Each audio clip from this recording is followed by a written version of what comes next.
오늘 우리에게 주신 하나님 말씀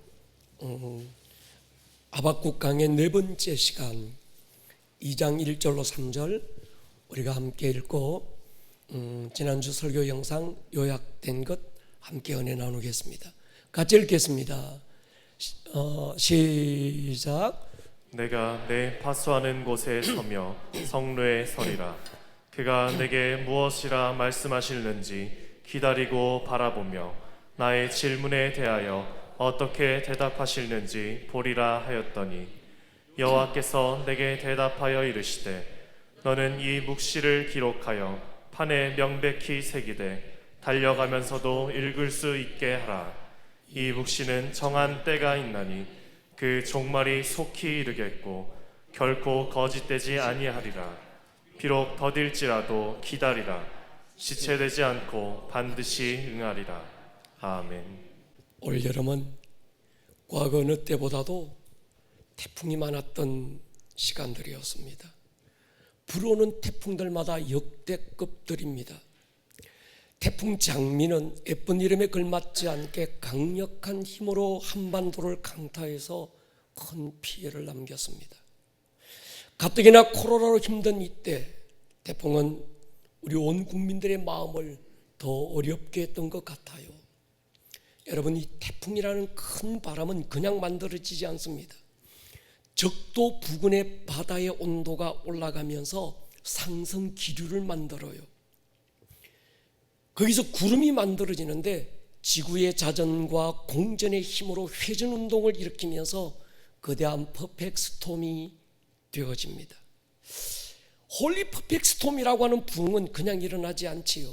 40일간 하루 24시간 한 시간 한순간도 빠지지 않고 각자 흩어졌던 처소 여기저기에서 불어왔던 뜨거운 기도의 바람이 모여 영적 상승 기류를 만들고 성령님의 강력한 회전운동을 통해서 일어나는 것, 우리는 그걸 부흥이라 이름하고 홀리 퍼펙트 스톰이라고 부릅니다. 과거 처음 교회 성령님이 강력하게 임하면서 성령님은 로마의 바퀴를 통해서 사도행전 처음 교회 성도들을 흩어버렸습니다. 흩어지면 불씨처럼 사그라들고 꺼질 줄 알았는데 흩어진 그들의 각처에서 뜨겁게 타오르기 시작했고 영적 상승 기류들이 성령님 안에서 홀리 퍼펙트 스톰을 만들기 시작했습니다. 사도행전 8장에서 빌립 집사 평신도한 사람을 통해서 사마리아 교회에 이방인의 오순절을 일으켰고 사도행전 10장에 넘어가면 베드로 한 사람을 통해서 고넬료 가정의 오순절을 일으키면서 전 세계에 강타되기 시작했습니다. 이번이 코로나가 우리를 흩어놓았어요. 그런데 우리 교회처럼 24시간 금식과 기도의 릴레이를 통해서 우리 교회는 과거 어느 때보다도 더 뜨거워졌고 교회와 예배의 자리를 향한 갈망은 과거 어느 시간보다 더 간절해졌습니다. 성령님의 권능은 과거 어느 때보다도 더 강력한 홀리 퍼펙트 스톰을 지금 일으키고 있습니다. 흩어진 뜨거운 기도의 바람들이 이제 다시 아름다운 꿈의 교회 예배 현장에 몰려들 것입니다. 우리는 이전에 경험하지 못했던 거대한 홀리 퍼펙트 스톰을 경험하게 될 것입니다. 사람들은 절망이다 어둡다 말하는 이때가 부흥의 계절입니다. 부흥의 파도가 일어나고 있습니다. 우리가 뒤에 스크린에서 보고 있는 것처럼 저기 저만치에서 파도의 머리를 밟고 달려오고 계시는 우리 주님의 모습이 보일 것입니다. 여러분, 하나님은 우리에게 묻기도 하시지만 우리의 질문에 대답하는 분이시죠. 묻고 대답하는 관계를 통해서 우리는 인격적 관계라 이름합니다. 아담아, 네가 어디 있느냐? 아담이 어디 있는지 몰라서 물으신 것 아닐 텐입니다. 네 아우 아벨이 어디 있느냐? 가인이 아벨을 암매장했다는 사실을 몰라서 물으신 것 아닐 겁니다. 지금이라도 듣고 깨닫고 나오라고 하시는 사랑의 부름이었을 겁니다.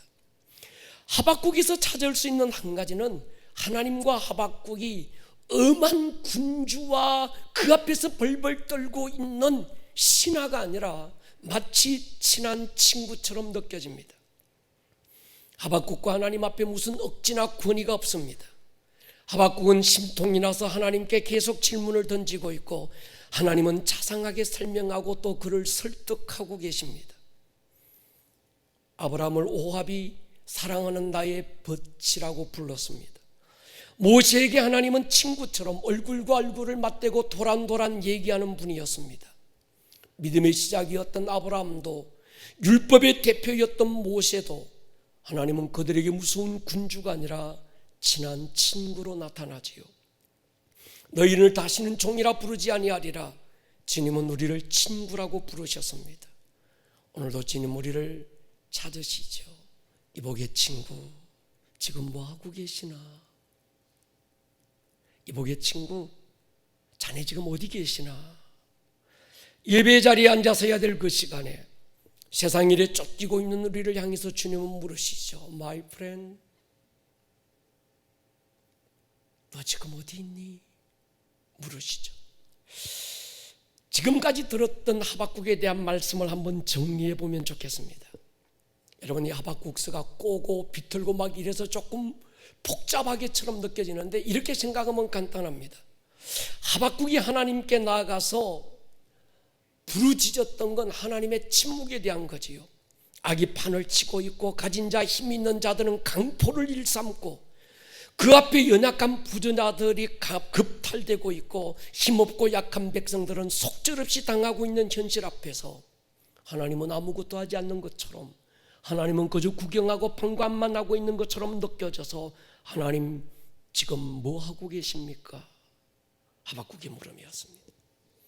하박국의 물음 앞에 하나님이 응답하지요. 하박국 내 종아, my friend, 네 눈에는 내가 아무것도 안 하고 있는 것처럼 보이고 네 눈에는 내가 모든 악에 대해서 방관하고 있는 것처럼 보이니 네가 착각한 거야. 나는 지금도 일하고 있다.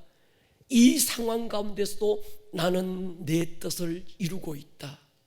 내가 그들을 혼내주기 위해서 갈대아 사람들을 일으키고 있단다. 하나님의 대답을 들었던 하박국이 당황하기 시작합니다. 이유가 있지요. 자기가 듣고 싶었던 응답이 아니었기 때문입니다.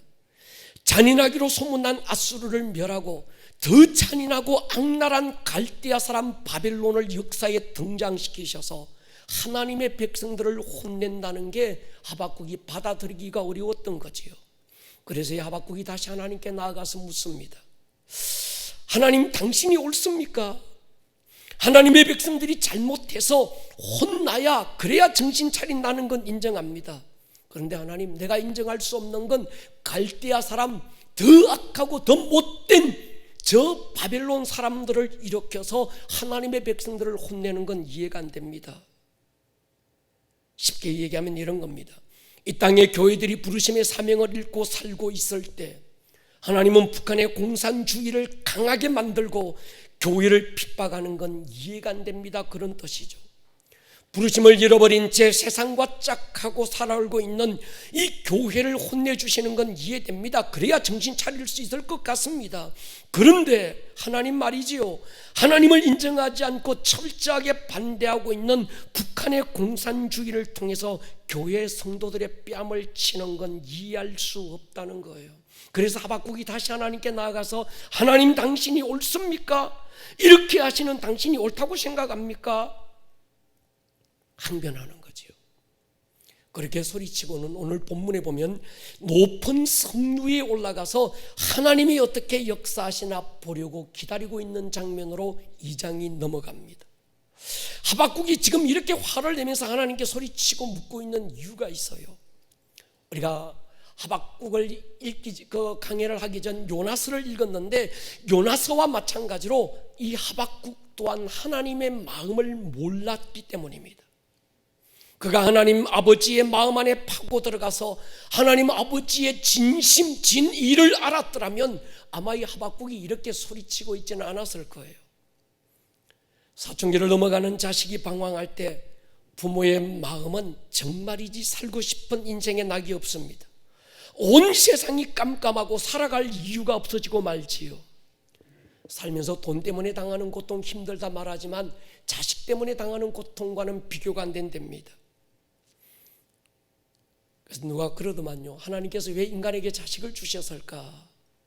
내 마음대로 안 되는 게 있다는 걸 보여주려고 하나님이 자식을 주셨다, 그런 말도 있더라고요.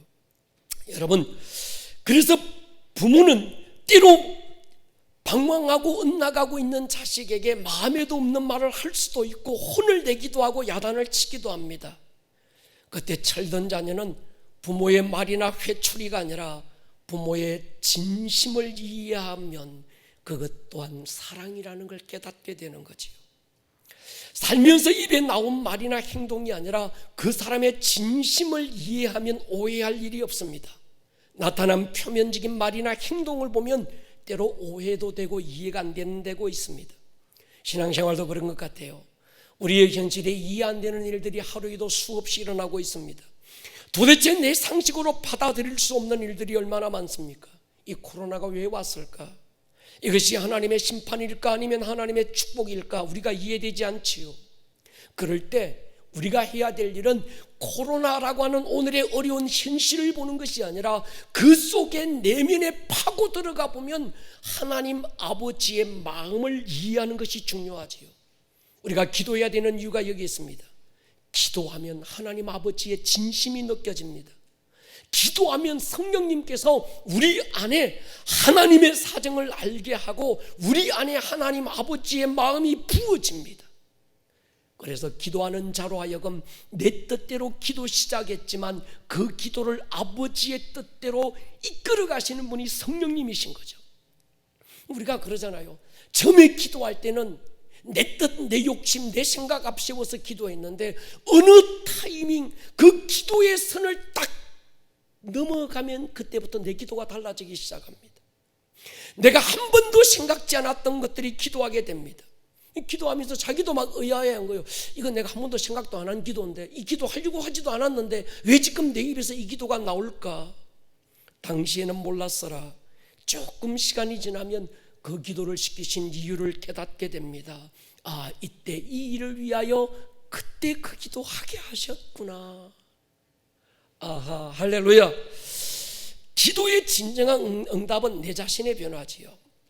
기도의 응답의 시작이 어디서 올까? 내 시각이 달라지고 내 생각이 달라지는 것이 1차적인 기도의 응답입니다. 지금 하박국의 모습을 집중해 보십시오. 처음에는 이해될 수 없다고 소리치고 따지던 하박국이 높은 성루 꼭대기에 올라가서 잠잠히 하나님을 기다리고 있습니다.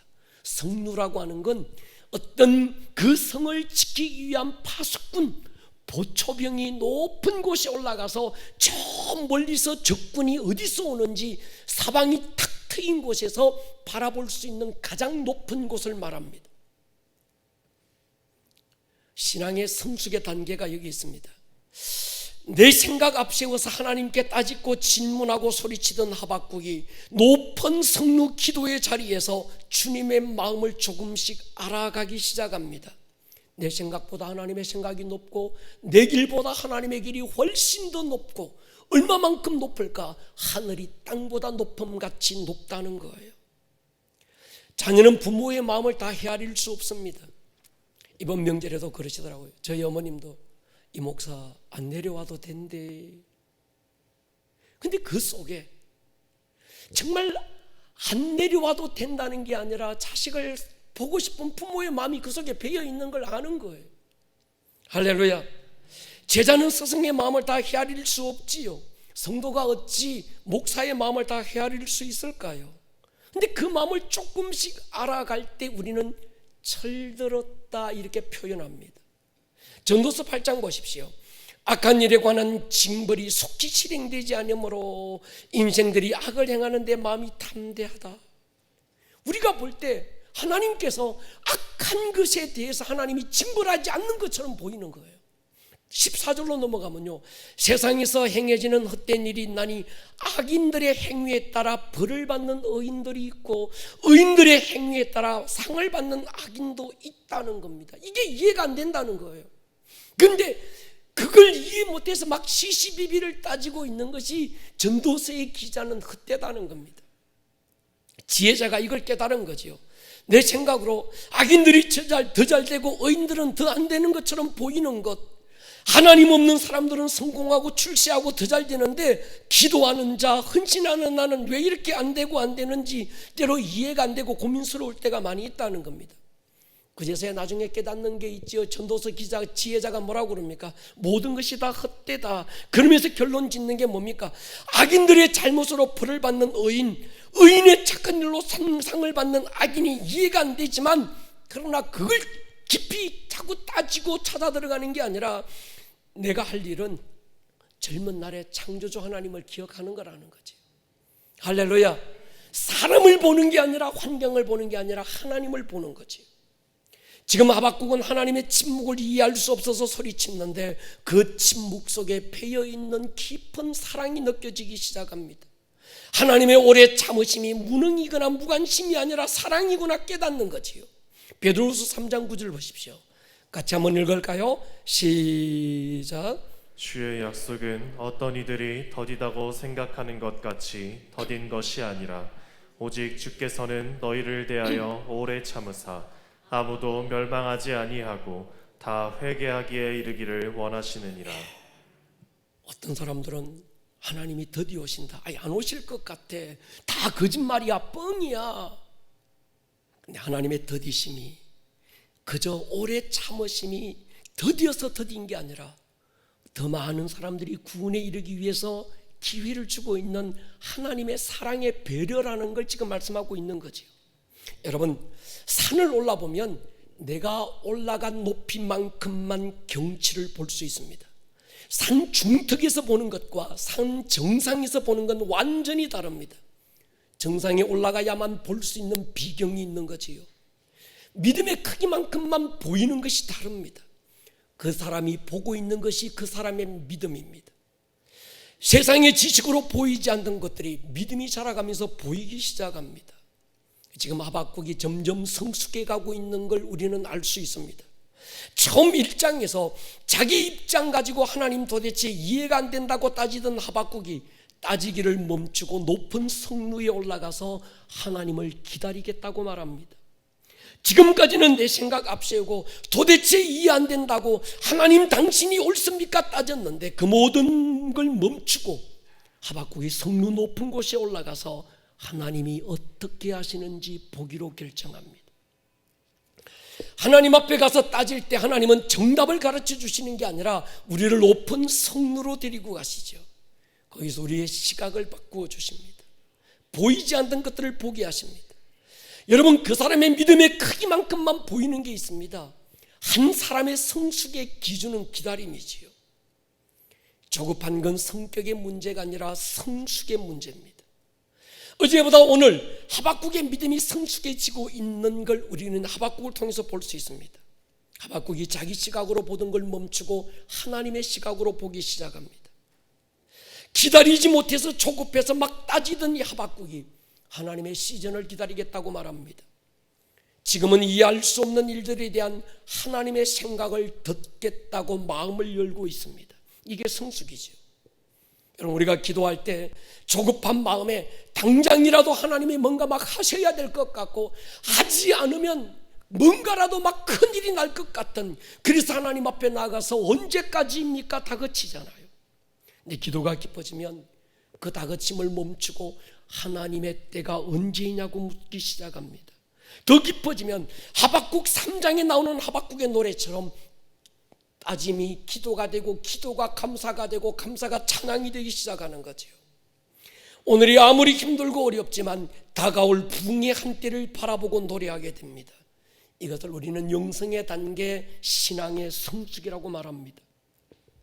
자기중심적이고 자기만 알아달라고 소리치던 분이 은혜 받고 나니까 신앙이 조금씩 성숙해지면서 다른 사람을 생각할 줄 압니다. 교회를 생각할 줄 알아요. 목사의 마음을 헤아릴 줄 압니다. 하나님 아버지의 마음이 무엇인지 깨달아가기 시작합니다. 나 중심의 신앙생활이 잘못됐다는 말 아니지요. 하나님이 기도하는 나를 위하여 북한이 쳐들어오지 못하도록 막고 있다는 생각이 잘못된 것 아닙니다. 어떤 의미에서 맞는 말이지요.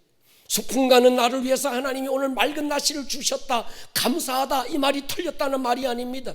귀한 신앙의 고백인 것만은 틀림없습니다. 저도 그렇게 고백할 때가 있습니다. 하나님께서 나 한 사람을 위하여 재림의 때를 늦추고 계신다. 왜냐고 하면 이 모습 이대로 주님 앞에 서기가 부끄러워서 좀 더 충성할 기회를 주고 영웅구령하다가 오라고, 그래서 그날에 받을 상이 크게 하시기 위하여 주님이 드디 오고 계신다라는 제 신앙의 고백이 틀린 건 아닙니다. 그러나 우리의 신앙이 거기에만 머물면 안 됩니다. 개인적 신앙의 틀을 뛰어넘지 못하면 굉장히 편협적 신앙이 될 수 있습니다. 근데 우리의 신앙이 성경을 읽더라도 다 내게 적용시키는 거예요. 내 상황에 적용시키고, 물론 그게 틀렸다는 게 아닙니다. 하나님이 그 아들 예수님을 보내주신 건 나 한 사람 구원하기 위해서다, 감사하다, 틀린 말 아닙니다. 맞는 말입니다. 그러나 모든 우리의 신앙의 총체적인 내용이 나 한 사람만에게 집중되어 있다면 곤란하다는 거예요. 뛰어넘어서 이웃을 생각해야 되고, 뛰어넘어서 나라와 민족을 봐야 되고, 더 뛰어넘어서 세계를 경영하시는 하나님의 손을 우리는 볼 수 있어야 되는 거지요. 제가 어렸을 때 소풍 가는 날만 되면 꼭 비가 오는 거예요. 그래서 학교 안에 이런 전설 같은 이야기가 퍼졌습니다. 우리 학교가 소풍을 가려고 할 때마다 비가 오는 것은 학교의 일을 보시던 소사 아저씨께서 학교 창고를 뜯다가 큰 구렁이 한 마리가 나왔는데 낫으로 그 구렁이를 팼다는 거예요. 그래서 소풍 갈 때마다 비가 오는 이유가 그것 때문이라는 전설 같은 이야기가 돌기 시작하면서 어린 저희들은 소풍 가기 전날 하나님께 기도하기 시작했습니다. 하나님, 그 소사 아저씨 용서해 주세요. 내일은 절대로 비가 오지 않게 해주세요. 자다가 일어나 밖으로 뛰어나가 밤하늘 쳐다보고 잠을 설쳤던 추억이 있습니다. 내게는 비가 안 오면 좋겠는데 농사를 짓는 농부들에게는 그날 비가 와야 농사를 지을 수 있는 거예요. 근데 우리 어린 마음에 기도할 때 내일은 소풍 가니까 나 위하여 하나님이 비를 안 내려주시면 좋겠다는 생각이 늘 있는 거예요. 그렇다고 그 생각이 잘못됐다는 건 아니지만 때로 우리의 눈이 좀 높은 곳에서 더 멀리 볼 수 있어야 된다는 거지요. 동의하십니까? 주기도문에서 주님께서 가르치신 기도가 그래서 중요합니다. 하늘에서 이루신 뜻이 이 땅에서 이루어지십시오.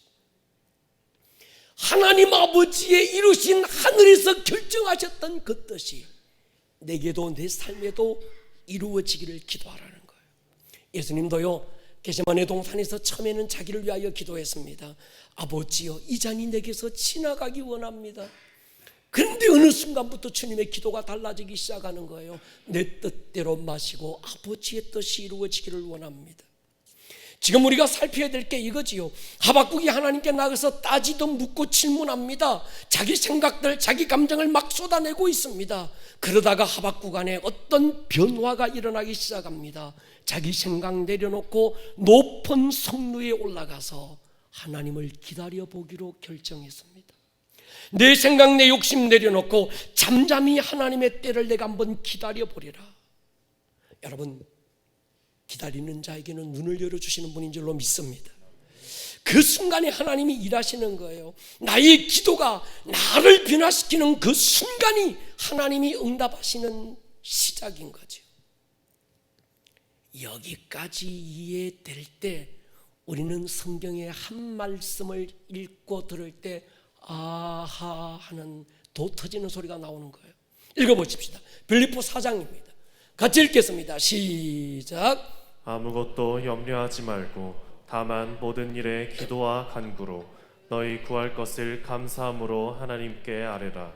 그리하면 모든 지각에 뛰어난 하나님의 평강이 그리스도 예수 안에서 너희 마음과 생각을 지키시리라. 여러분, 굉장히 유명한 성경 구절이고 우리 성도들이 절겨 암송하고 묵상하는 말씀입니다.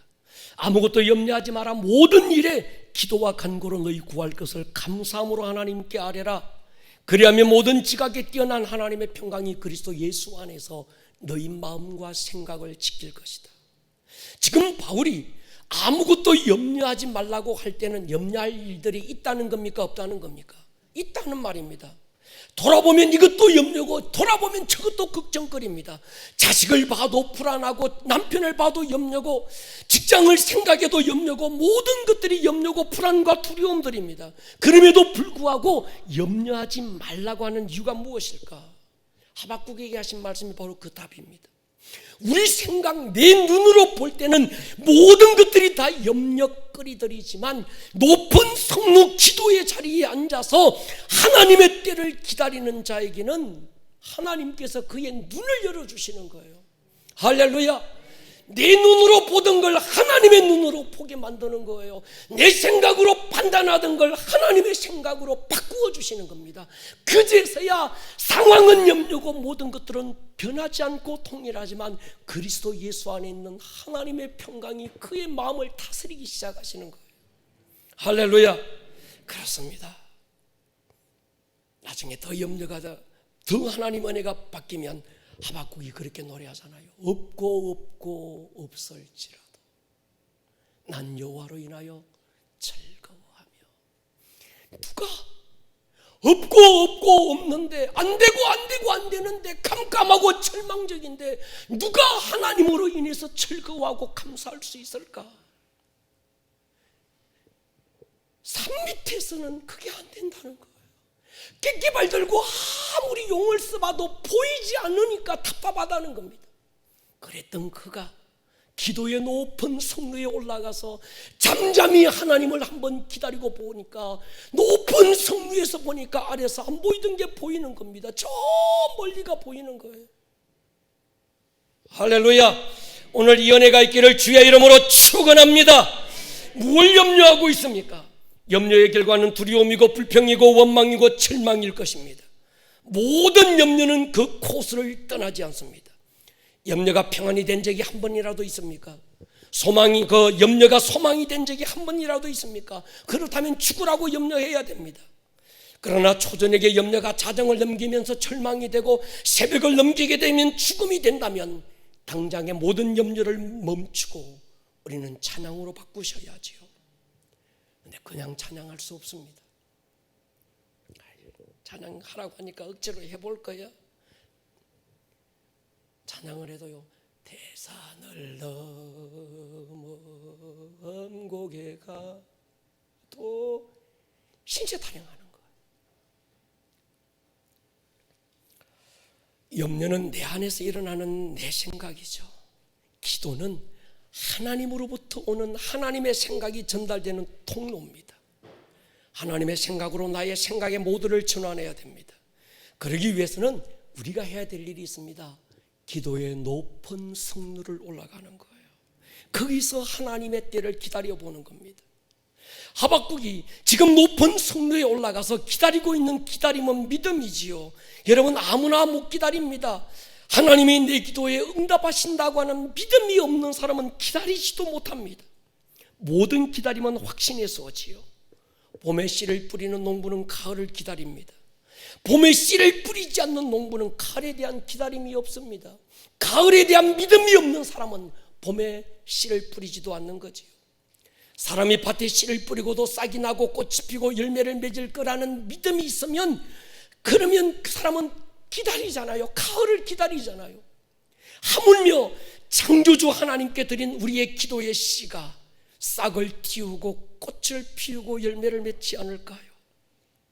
근데 우리의 문제는요, 기도의 씨를 뿌려놓고 기다리지 않는다는 데 문제가 있습니다. 그냥 기도의 시간을 채웠다는 것으로 만족하는 데 문제가 옵니다. 내가 뿌린 씨앗이 싹이 나든지 말든지 꽃을 피우든지 말든지 아무 관심이 없다고 한다면 그건 믿음이 아닌 거지요. 그래서 여러분들에게 제안합니다. 기도 노트를 만드십시오. 기억보다는 기록을 믿어야 될 때입니다. 몇 날 며칠에 어떤 기도를 내가 드렸고 그 기도는 언제 응답을 받았는지 구체적으로 확인할 필요가 있습니다. 내가 구한 것과 하나님이 응답하신 건 어떻게 다른지, 나는 이 문을 두드렸는데 하나님은 왜 저 문을 열어주셨는지, 내가 원했던 시간과 하나님의 시간이 어떻게 차이가 있는지 정확하게 우리는 살펴볼 필요가 있습니다. 믿음은 기도한 것으로 끝나는 것이 아니라 내가 기도한 것을 하나님께서 듣고 응답하신다고 하는 믿음이 더 중요합니다. 하나님께서 기다리고 있는 하박국에게 이런 명령을 내립니다. 2장 2절을 보십시오. 여호와께서 내게 대답하여 이르시되 너는 이 묵시를 기록해라. 어떻게 기록할까요? 방법을 가르쳐 주는데 판에 명백히 새기되 달려가면서도 읽을 수 있게 해라. 여러분, 신명기, 민수기, 출애굽기를 읽어보면, 요수아서를 읽어보면 하나님께서 그 리더들에게 반드시 하나님께서 강조하시는 한 가지가 있는데, 네가 지금 들은 그 말씀을 기록해라고 그래요. 근데 기록이 그냥 붓으로 쓰라는 게 아니라, 붓으로 쓴 건 세월 가면 희미해지니까 돌로 조각하듯이 새기라는 거예요. 그래서 하나님께서 출애굽 때 이 모세에게 10가지 계명을 주실 때 하나님은 붓으로 써서 주시지 않고 돌판에 새겨 주시는 거예요. 이 말씀은 하박국 개인에게 주시는 말씀만이 아니라 모든 사람들이 들어야 될 말씀이기 때문에 새기라고 하는 겁니다. 더 깊게는 오늘 우리가 들어야 될 말씀이기 때문에 새겨 놓으라고 얘기하시는 거죠. 오늘 이해할 수 없는 상황 속에서 두려워하고 있는 우리가 이때 들어야 될 말씀이 하박국 안에 다 있습니다. 오늘 우리 교회가 들어야 될 말씀, 이 목사가 들어야 될 말씀, 우리 장로님들이, 온 성도님들이, 특별히 우리의 다음 세대, 하나님의 다음 세대를 책임지고 갈 우리의 젊은이들이 들어야 될 말씀이 무엇일까? 하박국 안에 있는 거죠. 하나님께서 말씀합니다.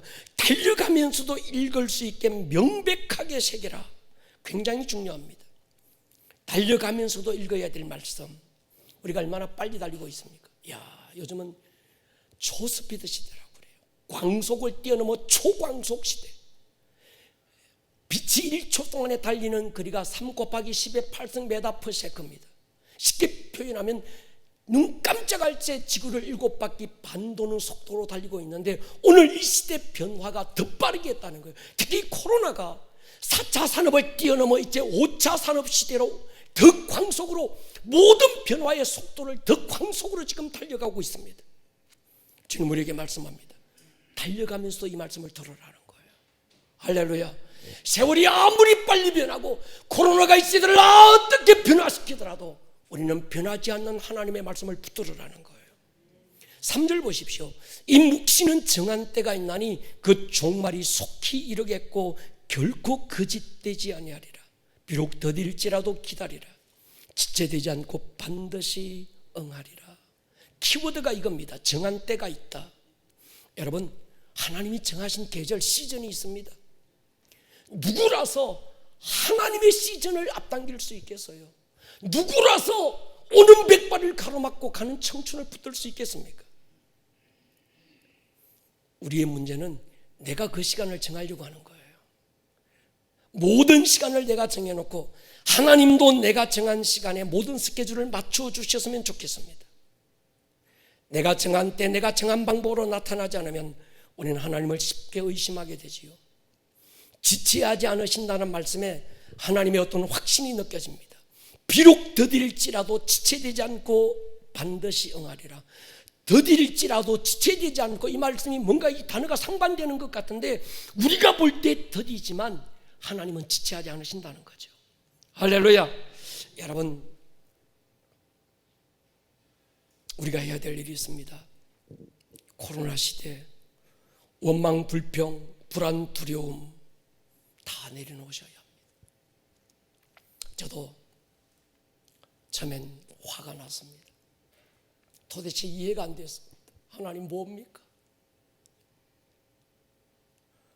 예배를 드릴 수 없어서 뒤에 예배당 티켓에다가 의자를 쌓아놓고 볼 때마다 막 마음이 무너지는 거예요. 공격해오는 모든 어떤 뉴스나 보면 너무 불합리한 것 같고, 너무 막 불공평한 것 같고, 그래서 막 원망이, 불평이 막 분노가 제 안에 일어나고 막. 근데 하나님 앞에 높은 성루에 올라가서 잠잠히 하나님의 뜻을 기다리고 있을 때 하나님께서 제 안에 주시는 그림이 달라지기 시작했습니다. 여러분, 하나님은 결코 실패하지 않는 분인 줄로 믿습니다. 하나님의 시간은 결코 늦은 것이 아닙니다. 하나님의 방법은 언제나 최선입니다. 그분은 어떤 상황에서도 신실한 분입니다. 문제를 바라보지 말고 눈을 들어 주를 보셔야 합니다. 풀리지 않는 문제와 씨름하지 말고 야복강가의 야곱처럼 하나님 한 분 마주 대하고 그분과 승부할 수 있는 자가 필요합니다. 하박국이 자신을 높은 곳에 다니게 하신다고 하나님을 노래하잖아요. 여러분, 땅에서 어떻게 하늘의 일을 알겠습니까? 이 땅에 고정된 생각으로 어떻게 하늘의 하나님을 알겠습니까? 눈에 안 보이는 작은 바이러스도 못 이기는 인간들이 어떻게 거대한 역사의 이 수리바퀴를 돌리고 계시는 하나님을 이해하겠냐는 거예요. 우리가 해야 될 일은 너 때문이다, 이것저것 교회 안에서도 서로가 사상과 이념이 그것 가지고 네가 맞다 내가 옳다, 여러분 그건 멈추셔야 해요. 서로의 다름을 품을 수 없는 그건 다 틀린 겁니다. 동의하십니까? 높은 성루 위에 올라가서 저 멀리 주님을 볼 수 있어야지. 사람들은 마지막 때가 되면 난리가 나고 처처에 기근이 나고 믿는 자들이 엄청난 박해를 받게 될 것이라고 예언합니다. 어쩌면 틀린 말이 아니지요. 그러나 그것은 마지막 때 일어날 징조의 한 부분밖에 몰라서 그런 말을 합니다. 성경은 마지막 때는 무서운 팬데믹도 일어나지만 또 하나 지금까지 없었던 엄청난 붕의 퍼펙스톰이 전 세계 도처에 태풍처럼 일어날 것이라고 예언하고 있습니다. 지난 금요일 날 저녁부터 유대력으로 장막절이 시작이 됐습니다. 그래서 지난 금요 철야 시간에 제가 이 에스겔서 47장에 대한 말씀을 잠깐 기도 시간에 나누었습니다. 요한복음 7장에 보면 장막절 명절 끝날 곧 큰 날에 이 시간이 되면요, 대제사장이 실로암 못에 가서 황금 주전자에 큰 많은 물을 담아와 가지고 다시 예루살렘 성전에 와서 성전 맨 앞에 성막 입구에 딱 들어가면 있는 번제단에 실로암 못에서 퍼가지고 왔던 그 물을 팍 뿌리면서 이 장막절 큰 절기의 하이라이트가 끝을 냈습니다. 그런데 그때 그 순간에 한쪽 귀퉁이에서 우리 예수님이 나셔서 누구든지 목마르거든 내게로 와서 마셔라. 나를 믿는 자는 성경의 이름과 같이 그 배에서 생수의 강이 흘러나리라고 소리치셨습니다. 성경은 풀어줍니다. 그 강물은 믿는 자가 받을 성령의 기름 부으심을 말하는데 구약 성경 어디에 이미 이 사실을 예언하셨다고 성경의 이름과 같이라고 말씀하셨습니다.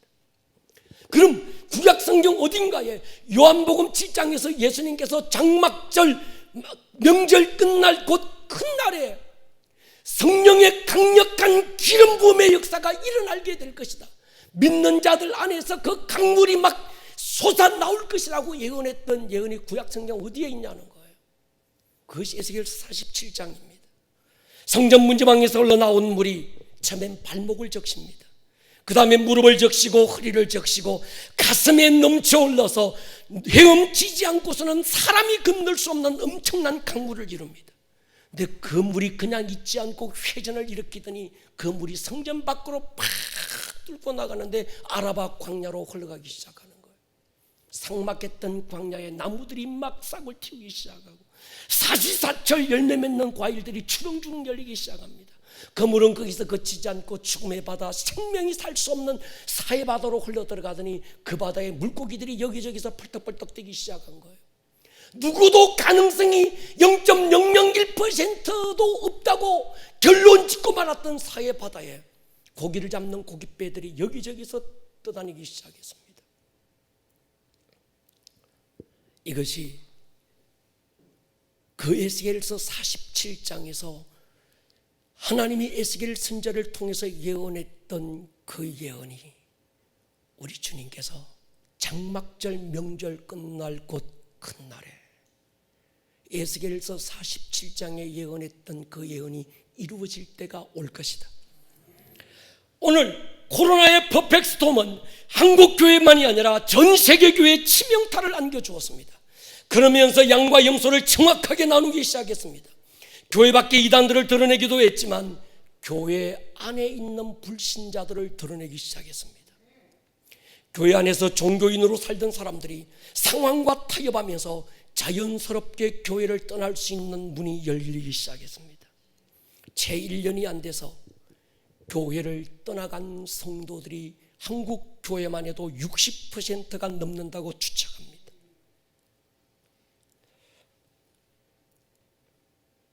그러나 하나님은 밤나무 상수리나무가 배임을 당해도 그루터기를 남겨두시고 교회 안에 거룩한 불씨들을 남겨두셔서 그 불씨들이 가슴을 치고 마음을 찢고 하나님 앞에 통회하면서 하나님, 우리가 잘못해서 그렇습니다. 하나님, 내 죄가 오늘 이 시대의 절망을 남기고 말았습니다. 하나님 앞에 하루 24시간 40일간 우리 교회처럼 저절하게 엎드려 하나님께 기도했던 거룩한 기도의 불씨들이 일어나기 시작했어요. 주님은 그 불씨들이 거대한 불길을 만들 때가 있으리라고 저는 확신합니다.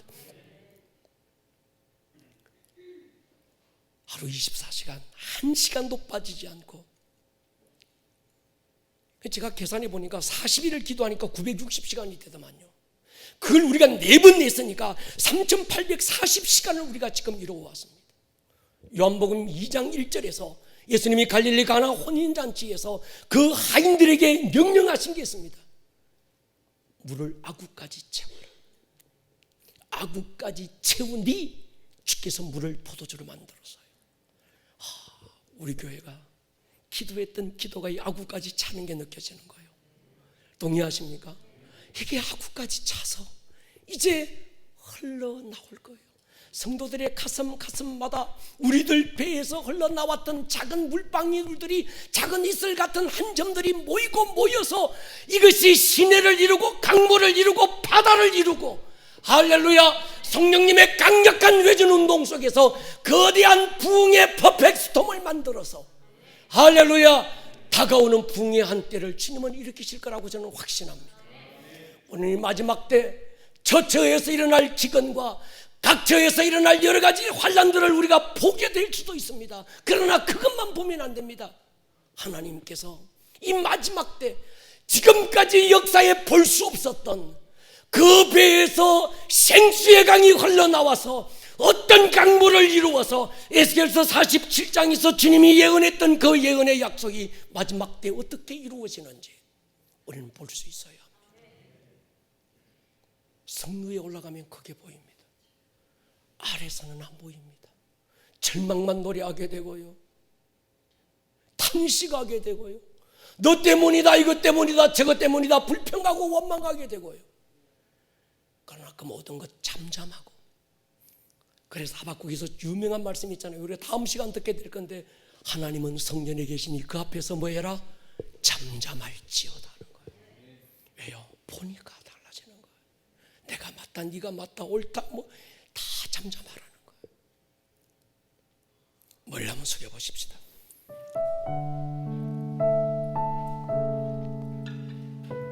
사랑하는 여러분,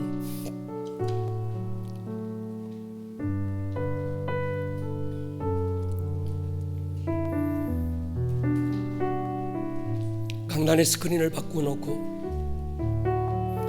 저는 이 강단 스크린의 그림을 볼 때마다 가슴이 벌떡벌떡 뛰는 이유가, 파도의 머리를 밟고